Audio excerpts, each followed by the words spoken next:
অলপ ওলাই দিয়ক ইঞ্জিনিয়াৰ ভিতৰত লৈ হ'ল মানে ৰিয়েল লৈ মনে ঠিক কৰি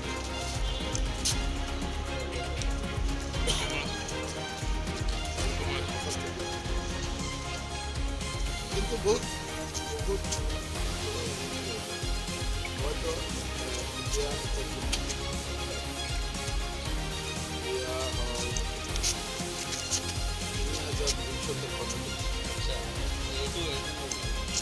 ইয়াতে আপনার অফিস আমি ধরুন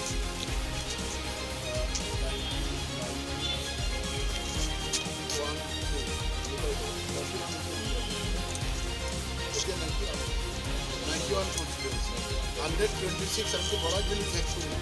এইখানে এতিয়া 5,000 বছর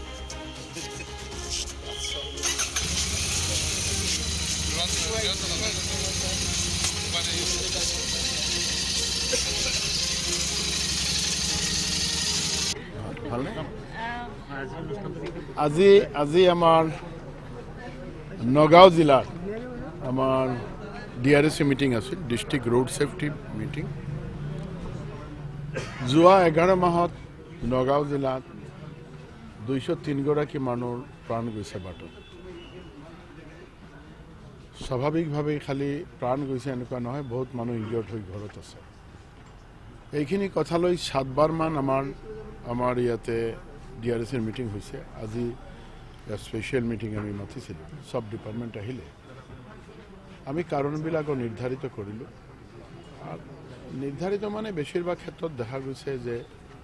অভাৰ স্পীডিং হেলমেট ছাড়া drunk and drive without seat belt আৰু টেলিফোন লৈ কথা কোৱা এইবিলাক কাৰণ এই কথাবিলাক আমি আগৰ ফালৰ পৰাই ৰাইজৰ ওচৰত বিনম্ৰতাৰে কৈ আছোঁ যে ৰাইজে যাতে এই কথাবিলাক মানি চলে হয় আমাৰো কিছুমান কাম বিভিন্ন ঠাই আমাৰ কৰিবলগীয়া আছে যেনেকুৱা ৰোড চাইনিজ ইত্যাদি এইবিলাক কামো চলি আছে আমাৰ ব্লেক স্পটৰ কাম প্ৰায় শেষ হৈছে 21টা ব্লেক স্পট নিৰ্ধাৰিত হৈছে এই নগাঁও জিলাত 21টাৰ ভিতৰত আমি প্ৰায় শেষ হোৱাৰ পথে আমাৰ গোটেইখিনি ব্লেক স্পটেৰ কাম আৰু কিছুমান ঠাইত খালি ব্লেক স্পটত নহয় বিভিন্ন ঠাইতো এক্সিডেণ্ট হয় সব ঠাইত যাতে প্ৰপাৰ চাইনেজ থাকে স্পীড লিমিটেড চাইনেজ বা বাকি যিবিলাক ইণ্ডিকেশ্যন থাকে এইবিলাক যাতে থাকে তাৰ কাৰণে আমি সকলোৱে মিলি কথা ক'লোঁ মই ভাবোঁ যে আজিৰ DRDCৰ মিটিঙৰ জৰিয়তে নগাঁও অঞ্চলত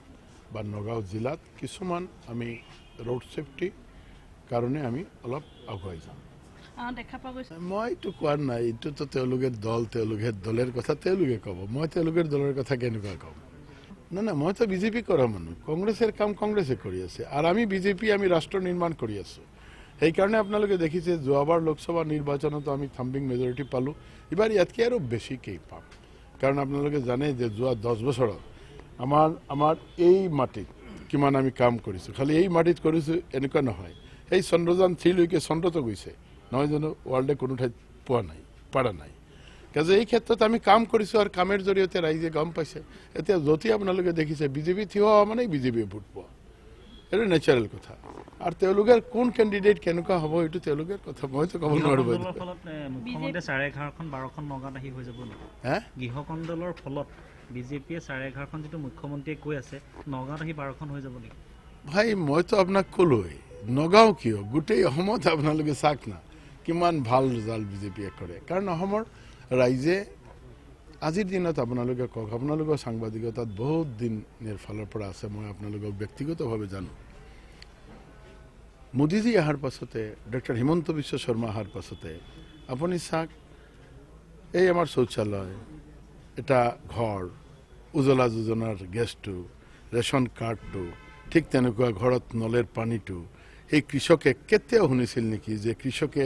দিল্লীৰ পৰা টকা আহে বছৰে 3বাৰ আহে এতিয়া আহি আছে ঠিক তেনেকুৱা আয়ুষ্মান ভাৰত 10 বছৰ আগতে কোনো মানুহে ক'ব পাৰে নাই যে চৰকাৰে 2 টকা দিছে মইতো প্ৰায় 35 বছৰৰ পৰা এছেম্বলিত আছোঁ তো এতিয়া 5 লাখ পই আছে সব ঠাইত মানে যোজনাৰ জৰিয়তে ৰাইজবিলাক বিকশিত হৈছে উন্নত হৈছে কাজে ৰাইজটো বিচাৰে ৰাষ্ট্ৰখন ভালকৈ চলক ৰাষ্ট্ৰৰ জৰিয়তে যাতে আমি ভালকৈ চলিব পাৰোঁ আজিৰ দিনত কেতিয়াও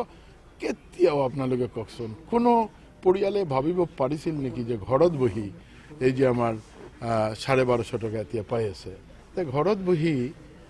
1250 টকা পোৱা বাইদেউ আপুনি কওকচোন কেতিয়াও মানুহে ভাবিছিল নেকি এজন ঘৰেৰ এই যে অৰুণোদয় পাই আছে, এজন ঘৰেৰ মাজনীয়ে যেতিয়া 1250 টকা পাই আছে তেওঁৰ মনত এটা আনন্দ হ'ব নহয় যে ল'ৰাটোক ভালকৈ খুৱাব পাৰিছে বা স্বামী শ্বশুৰক ভালকৈ সি যত্ন কৰিব পাৰিছে। তো নেচাৰেলি ভোট কাক দিব, এই ভোটটো তেওঁক সুধিলেই গম পাব আপোনালোকে কাক ভোট দিব।